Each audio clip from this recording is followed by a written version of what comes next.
And there are plans underway to resettle refugees from Syria, Iraq, Burundi, and the Congo in the city of Northampton.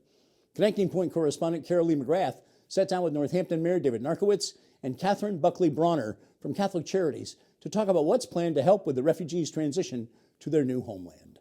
Well, the background is that back in 2015, there was a sort of a national debate going on about primarily Syrian refugees, and including a debate in the state, and whether our governor and many other governors around the country were debating the question about whether they would want refugees to come to their particular state.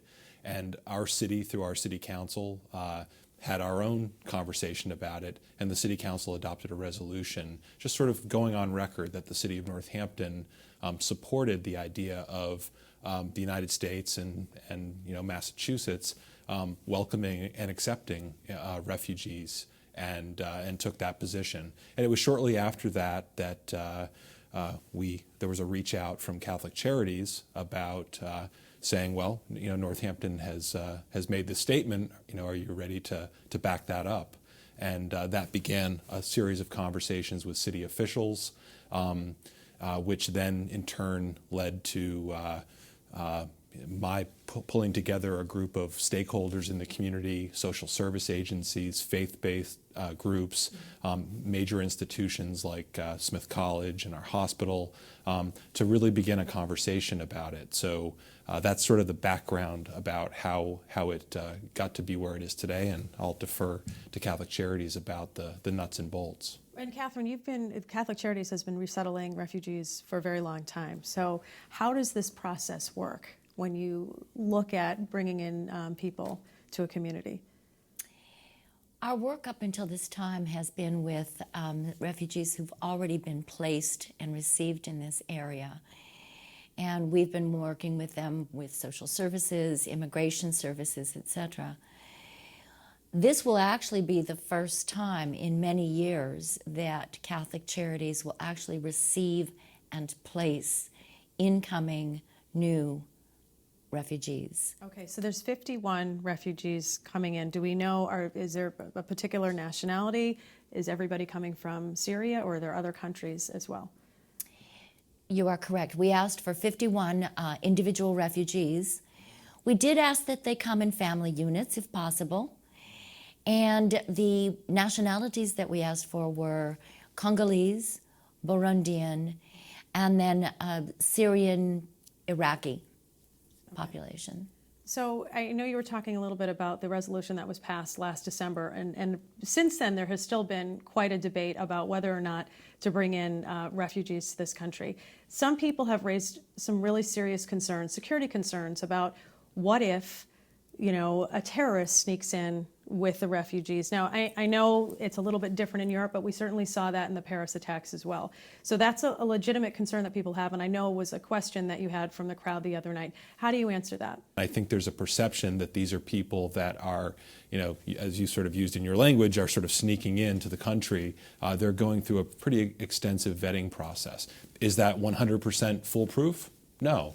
But again, it gets back to the issue of, Northampton, we already have a large immigrant population. We have a lot of nonprofit agencies that work with, immigrant and refugee populations.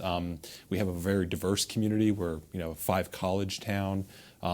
So there's concerns about, how will Muslims adapt to living in Northampton? Well, there's already a large Muslim population in the Pioneer Valley. There are Muslim, departments studying Islam at all of our colleges. So it's not. I think that sometimes those concerns can get a little bit overblown, and so we feel pretty confident in the way these folks will have been vetted before they even reach the point of arriving in the city of Northampton. So what kind of support have you received from the community? Well, key to all of this has been the outpouring, actually, of the support from many of the different layers of community. It's not been just one group. It's been really the residents themselves coming forward saying, I want to volunteer. I want to be a part of a circle of support.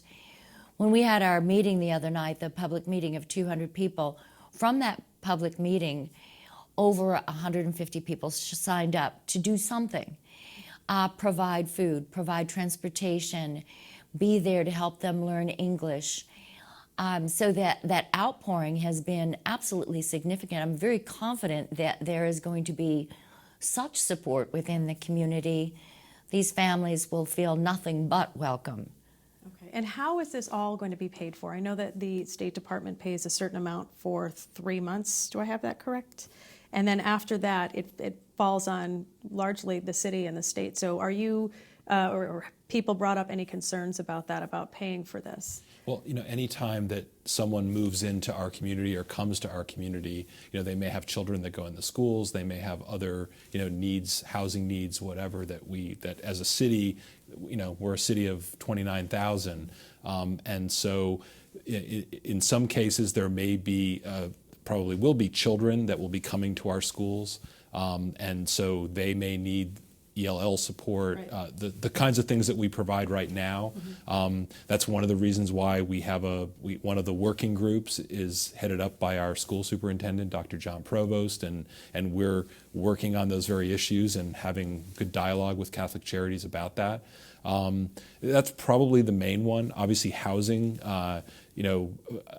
Being absorbed into the housing market, that's another issue. There's a separate housing work group. A staffer in my office is organizing a meeting just to focus on the housing issue, to bring in stakeholders to talk about that. So those are sort of the indirect costs, but in terms of the cost, primarily the State Department during the first 90 days, and then other supports will likely be through state programs that people are familiar with. Okay.